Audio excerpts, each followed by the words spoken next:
You're watching Machindo's hometown station, HTV1.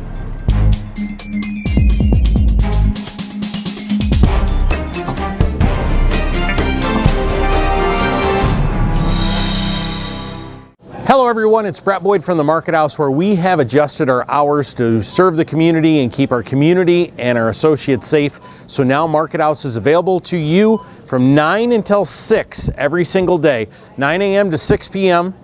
with an exclusive shopping hour for seniors from 9 to 10. And don't forget our text shopping service as well, 517-234-2020.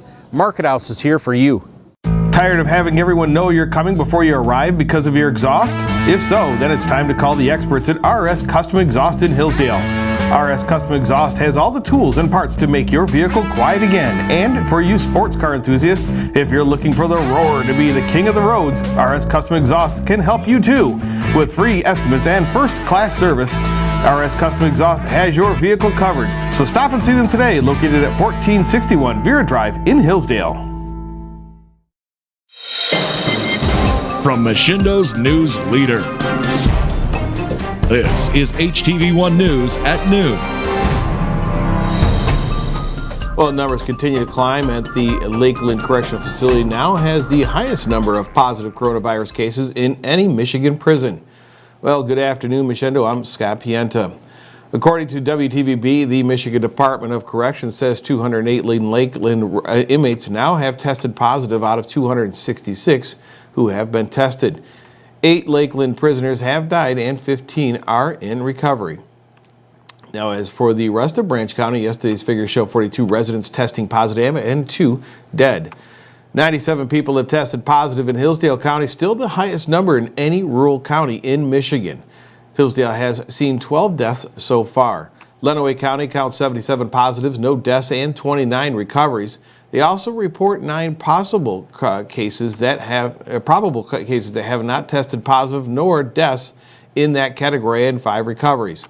Steuben County has confirmed another positive result, bringing their total up to 18 with 1 death. State and local figures were a bit of a mismatch in Williams County. The county health department counts 15 confirmed cases and 2 probables, but the state says that there are 16 confirmed cases in Williams County. Now, it's unclear if the state count is inaccurate, as it has previously been in Fulton County for a few days, or if the local count is out of date. In both counts, Williams County only reports 1 death. In Fulton County, there are 18 confirmed positives and no deaths. Cameron Memorial Hospital has been cut back the hours on its COVID-19 resource hotline. The Herald Republican says that listed instead of the 24 hours, the line will now operate from 7 a.m. to 7 p.m. all week long. Business Development and Marketing Director Jennifer Gibson says that the volume of calls coming in simply isn't enough to justify a 24-hour operation. Now, those who call during the off hours will be directed to leave a message or, in an emergency, call 911. Gibson says that the hospital will continue to evaluate the need for the hotline in conjunction with the Cameron Respiratory Clinic. The city of Hillsdale, the population center at the heart of the largest rural outbreak in Michigan, has passed a resolution calling on Michigan Governor Gretchen Whitmer to rescind what the city council calls extreme measures enacted in her executive orders. Now, according to the Daily News, the council voted 7-1 in approval of the resolution. At the request of the mayor, Adam Stockford, Councilmember Matt Bell drafted this document, which accuses Whitmer of fostering an atmosphere of distrust and contention among neighbors by encouraging them to report each other for violations. It asked the governor to trust her fellow Michiganders, to be self-governing citizens, and to make every prudent effort as expeditiously as possible to remove all restrictions and put in place in response to the coronavirus. The resolution's primary accusations is that Whitmer's orders prevent residents from using their own private property as they see fit, even if they are observing social distancing rules. Now, Stockford says he requested the resolution after hearing from residents who have been laid off or whose businesses have been suffering during the pandemic. The mayor adds that he was advised by City Attorney Jack Levenger not to tell Hillsdale residents to disregard the governor's orders or waste limited resources in court. Now, council members Bruce Sharp and Greg Stuchel both expressed their concerns prior to and during Monday night's meeting. Stuchel took issue with language that blamed a, quote, communist Chinese government deception for the pandemic, which Stuchel says has not been proven. But Bell disagreed, saying that the research he's done backs the accusation. Now, Councilmember Ray Briner was the lone no vote. The resolution will be sent to the governor's office, but Levenger noted that the governor is likely getting many letters like this each day. Whitmer's executive orders are scheduled to expire at the end of the month, and the state legislature is expected to decide how to move forward beyond that point. Earlier this week, Michigan House Republicans announced an outline for their plan to phase in a relaunch of the state's economy, but that plan has yet to be finalized. Gatherings on the Lake James Sandbar in Steuben County are not going to be taking place anytime soon. WLKI reports that Indiana DNR Legislative and Public Policy Director David Busman has released a statement on the topic, which was released as a concern at recent public meetings. Busman said that the current executive order prohibiting gatherings of 10 or more means no parties on the sandbar through the end of the month. The DNR has also canceled all group events this month, including fishing tournaments on the public freshwater lakes. Conservation officers will be enforcing that closure, and local law enforcement are welcome to help. Indiana's current stay-at-home order is set to expire on May 1st, though Governor Eric Holcomb has stated that the transition back to normal life will not take place overnight. Well, those who want to run for elected office in Michigan have a bit of an extension to file. The Adrian Daily Telegram says U.S. District Judge Terrence Berg decided that candidates now have until May 8th to file due to the coronavirus pandemic. That came about in a case brought by a Detroit area Republican congressional candidate and several local judicial candidates. They sought relief against Governor Gretchen Whitmer and the state elected election officials as the regular filing deadline was Tuesday, and some candidates have reportedly faced backlash for campaigning in public amidst the crisis. Now, Judge Berg ordered additional relief. Candidates now only have to collect half as many petition signatures, and they can be collected by email instead of in person. Berg said that the state's stay-at-home order operated in tandem with petition requirements to impose a severe burden on the plaintiff's ability to seek elected office, violating their constitutional rights. Township, county, and state-level candidates can also pay a $100 fee in place of collecting signatures, but congressional and judicial candidates still require those signatures. Secretary of State Jocelyn Benson's office is still reviewing the ruling and declining to comment before the Telegram published the story. Not everyone is happy with it, though. State Representative Ann Bolin, a Republican from Brighton Township, says electronic signatures will jeopardize the integrity of the process. She also claims that the original plaintiff had more than enough time to collect signatures and said it was wrong for the judge to unilaterally change the process for those who failed to make the necessary adjustments.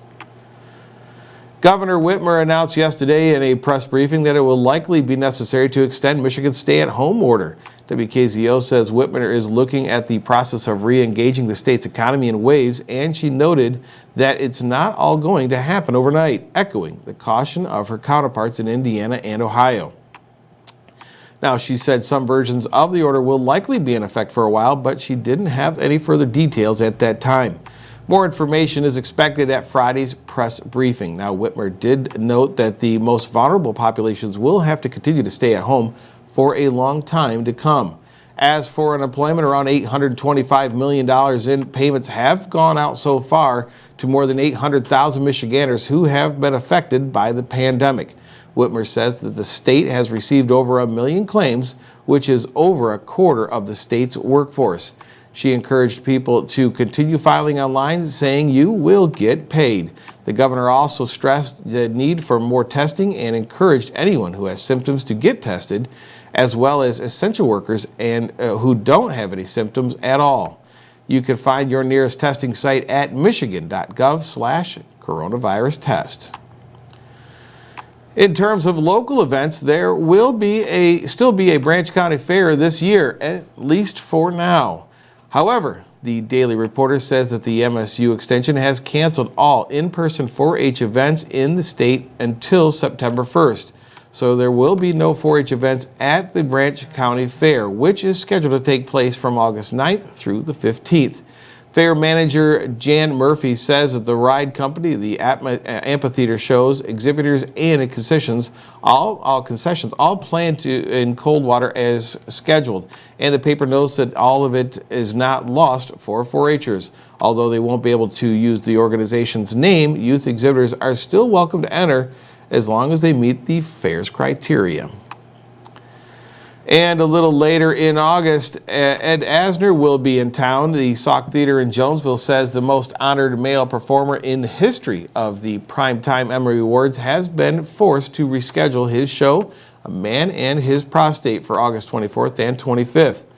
Now, that show was originally scheduled to take place this month, and the coronavirus pandemic has caused a shuffling of dates at other venues. So Asner has been scrambling to reschedule things to fit his situation. Sauk Executive Director Trinity Bird says this may open up an opportunity for a meet and greet with Asner as well, which will be announced at a later date if they can confirm it. A Man and His Prostate centers around Asner's longtime collaborator Ed Weinberger and a true story about a trip to Italy where Weinberger collapsed and found himself in a hospital full of doctors who don't speak English. All currently sold tickets have been transferred to the new dates, and current ticket holders should contact the Sauk Theater if they want to change dates or request a refund. And the theater asks that those who want refunds donate their tickets back. Tickets for both dates are still available for $25, and you can buy those at thesauk.org or by calling the box office at 517-849-9100 when the theater reopens. They note that the show contains adult language and material and may not be suitable for younger audiences. Well, still to come, a deadly day in our Ohio counties with 2 people killed in separate accidents. And the man who fled all the way to Tennessee over charges in both Michigan and Ohio has taken a plea deal in Hillsdale County. Well, you're watching HTV1 News at noon. There's a reason that professionals shop at Jonesville Lumber. They expect quality, service, and knowledge. And that's exactly what they receive. For nearly 100 years, Jonesville Lumber has been family owned. We take pride in serving our area with great products at competitive prices. We have dedicated project estimators in-house that will help figure the materials needed to complete your next task at hand. Whether you're building your dream home, adding a pole barn, building a deck, updating your kitchen, or painting your front door, let Jonesville Lumber help you with your next project.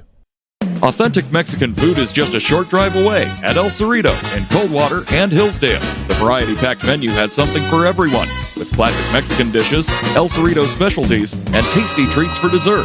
Don't forget the best margaritas in town with margarita specials Friday and Saturday. And carry-out ordering is great for work lunches or picking up dinner for the family. Make your next meal a fiesta for your taste buds at El Cerrito on Chicago Street in downtown Coldwater and Carlton Road in Hillsdale. Well, all 5 people inside were able to escape a house fire in Eden last night. WLKI says it happened on US 20 between 49 South and Columbia. Northwest Township and Montpelier fire crews responded to the initial call, and crews from Fremont and Florence Township were called in for mutual aid. No word yet on the damages. It was just a bunch of smoke earlier this week in Alverton. The Bryan Times says fire crews were sent out to what is initially thought to be a structure fire at around 6:20 p.m. Tuesday. Firefighters from Alverton, Montpelier, Pioneer, and Brady Township were called in to fight the blaze, but it turned out that there was no blaze there. Instead, crews found smoke from a wood burner. Alverton firefighter, Bryan City Engineer Brian Weiland says that they checked on the residents next door to make sure everyone was okay, but there was otherwise nothing to it. The calls for the other departments were canceled while they were en route. Well, tragedy in Amboy Township yesterday as a 16-year-old was killed in a crash. The Village Reporter says it happened around 3:40 Wednesday afternoon on US 20 at County Road 1 on Fulton's side of the county line. The juvenile was southbound on CR1 in a small sedan when they failed to yield at a stop sign. An eastbound semi-truck on 20 then hit the passenger side of the sedan, sending the car off the side of the road. The passenger, unnamed 16-year-old girl, was airlifted to Toledo Hospital where she was pronounced dead. The sedan's driver was taken by ambulance to Toledo Hospital with non-life-threatening injuries. The truck driver was not injured. Everyone was wearing seatbelts at the time and alcohol was not a factor. No charges have been filed, but the crash remains under investigation. Well, also yesterday, the Village Reporter says an elderly woman was killed while trying to cross Shoup Avenue in Wauseon yesterday morning. 85-year-old Doris Waite was crossing at or near the crosswalk at the pedestrian path when she was hit by a northbound vehicle. Now, she was taken to the Fulton County Health Center where she was pronounced dead. The identity of the driver is being withheld pending an investigation and possible charges. Now, alcohol is not believed to be a factor, but police will send a full report to the Fulton County Prosecutor's Office once completed. A bizarre crash happened in Pittsford earlier this week. WTVB says 52-year-old Diane Johnson apparently lost control of her vehicle on Rail Street around 2 p.m. on Monday. Johnson hit a garbage dumpster and a kerosene pump before her vehicle crossed the street and crashed into a garage at a private residence. Now, she was taken by ambulance to Hillsdale Hospital. Hillsdale County Sheriff's offices are still investigating. A Williams County grand jury has indicted 2 suspects for separate sex crimes, both against minors. First, the Bryan Times says 19-year-old Elias Rash of Archbold faces 7 counts of first-degree rape. Authorities claim that in early January, Rash compelled one 15-year-old girl and a 14-year-old girl to perform several sex acts with him. Also charged was 40-year-old Leslie Tiage of Napoleon. Now, he faces 3 counts of unlawful sexual conduct with a minor, all third-degree felonies. Now, he was previously arrested and charged by Bryan police on a single count of the same crime in mid-February. Authorities say Tiage engaged in sexual conduct with a 15-year-old boy. Those suspects are now face preliminary hearings with opportunity to enter a plea. A Reading man has pleaded no contest in a deal that dropped several counts against him. The Hillsdale Daily News says 35-year-old George Forrest Brown accepted charges of absconding bond and third-degree fleeing and eluding as a second-time habitual offender. In February of 2019, Brown was on bond with hearings scheduled for receiving or concealing a stolen vehicle, receiving or concealing stolen property, and carrying a concealed weapon. Now, he failed to appear for those hearings, and when the police began looking for him, he led them on a high-speed chase and fled Michigan. He later broke into a residence in Ohio's DeKalb Township County and led authorities there on another chase before moving on to Tennessee, where he was eventually arrested for crimes committed there. He was returned to Hillsdale County on January 19th. The initial charges and the charge of resisting arrest will be dropped in exchange for Brown's plea. Now, he is scheduled to be sentenced on June 29th. Well, after the break, a much-needed road construction project is going out for rebids after coming in well over budget in the first round. Back right after this. The Saucy Dogs is the name and barbecue is the game. Come on down for a good time and some great food. At Saucy Dogs, try our barbecue nachos or our tasty ribs. We'll have you howling for more. Saucy Dogs, downtown Jonesville. Does your vehicle sound like a tractor putting down the road? Then you need to see the experts at RS Custom Exhaust in Hillsdale. They will give you a free estimate along with first-class customer service. They custom make any exhaust needed for your vehicle. Stop and see them today, located at 1461 Vera Drive in Hillsdale.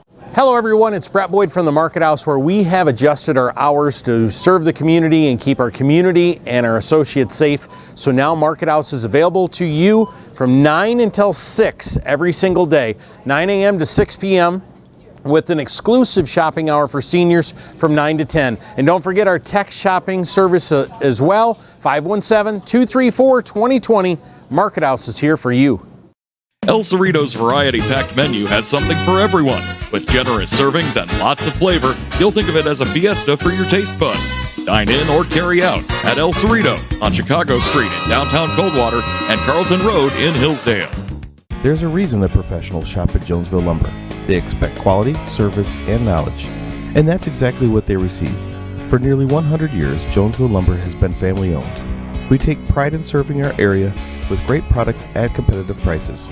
We have dedicated project estimators in-house that will help figure the materials needed to complete your next task at hand. Whether you're building your dream home, adding a pole barn, building a deck, updating your kitchen, or painting your front door, let Jonesville Lumber help you with your next project. The Saucy Dogs is the name and barbecue is the game. Come on down for a good time and some great food. At Saucy Dogs, try our barbecue nachos or our tasty ribs. We'll have you howling for more. Saucy Dogs, downtown Jonesville. The much anticipated reconstruction of Hillsdale's Fayette Street is going out for bids once again. The Daily News says that the City Council voted on that Monday night after the first round of bids came in almost $250,000 higher than expected. The Michigan Department of Environment, Great Lakes, and Energy required changes to the culvert specifications that were included in the original request for bids after the bidding process had already begun. Public Works Director Jake Hamill says that the reason was for the cost increased as the state wants the bridge over the St. Joseph River to be 22 feet wide rather than the 16 feet. The city is working to alter the designs to bring the cost down before the new bids are requested. They hope to have those requests out by July and begin construction in August. Well, during his daily press briefing yesterday, the president gave an update on the coronavirus, saying that we are starting to see the flattening in Chicago and Detroit, and Detroit looks to be past its peak. All are showing a good trend in the social distancing strategies, but that were put in place are working to slow the spread of the virus. Now, Dr. Robert Redfield, the director of the CDC, says that we were able to identify the virus easier this time around because the flu was on the decline during February, but warns of this upcoming fall season. And the reason that I really wanted to stress them was to appeal to the American public to embrace the flu vaccine with confidence. One of the greatest tools we have as we go through the fall, winter season that we're into is to get the American public to embrace the influenza vaccine and thereby minimize the impact of flu to be the co-respiratory disease that we confront. Thank you very much. Yeah, that's what I was trying to say to you just a minute ago, that the issue that I was talking about being more difficult, is that we're going to have two viruses circulating at the same time. This spring that we just went through, February, we had a benefit of having the flu season ended. So we could use all our flu surveillance systems to say, whoops, this is coronavirus, we need to focus. Next fall and winter, we are going to have two viruses circulating. And we're going to have to distinguish between which is flu and which is the coronavirus. And so the comment that I made, it's more difficult. Doesn't mean it's going to be more impossible. Doesn't mean it's going to be more, as some people have said, worse. It just means it's more difficult because we have to distinguish between the two. And what I was wanting to do and what I want to do again here is appeal to the American public to recognize they can really help like they did with mitigation, which they really helped. I need them to help now to best prepare us by getting the flu vaccine and taking flu out of the picture. The Coronavirus Task Force added that the federal government is currently preparing for the possibility of a return of the virus, whether it be in 3 months from now or 6 months, that they are actively preparing with better testing and detection of the virus before it spreads too quickly. Now, the CDC would like to reiterate the importance of getting the flu vaccine to help mitigate the spread of the flu, to make it easier to detect the novel coronavirus in the season to come, and continue using best self-protection as possible by washing hands and not touching your face. The president told the American people that the Air Force Thunderbirds and the Navy's Blue Angels will be flying over cities hardest hit by the coronavirus to show their support of the frontline workers in the coming weeks. That will in an operation that they call Operation America Strong. The Blue Angels and Thunderbirds will fly jointly over Washington, D.C., Baltimore, New York, Newark, and Trenton, New Jersey, Philadelphia, Atlanta, Dallas, Houston, and Austin, Texas. Now, they will continue to fly separately over other smaller cities, still being determined by the Pentagon. The cost of the flights will come from the current budget of the Pentagon. Now, the flyover will not include any stunts, and the teams will avoid flying over areas where people can congregate, as public health experts have warned against large social gatherings to mitigate the spread of the coronavirus. Well, those are today's top stories. We'll see you back here tomorrow at HTV1 News at noon. Don't forget, you can find more news in our live broadcast streams 24/7 at htv1.net. For all of us here at HTV1, I'm Scott Pienta. Enjoy the rest of your afternoon.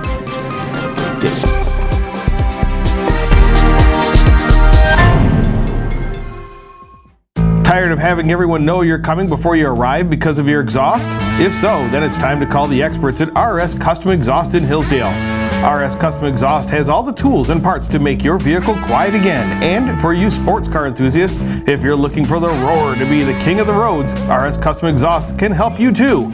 With free estimates and first-class service, RS Custom Exhaust has your vehicle covered. So stop and see them today, located at 1461 Vera Drive in Hillsdale. Hello everyone, it's Brett Boyd from the Market House, where we have adjusted our hours to serve the community and keep our community and our associates safe. So now Market House is available to you from 9 until 6 every single day, 9 a.m. to 6 p.m. with an exclusive shopping hour for seniors from 9 to 10. And don't forget our tech shopping service as well, 517-234-2020. Market House is here for you.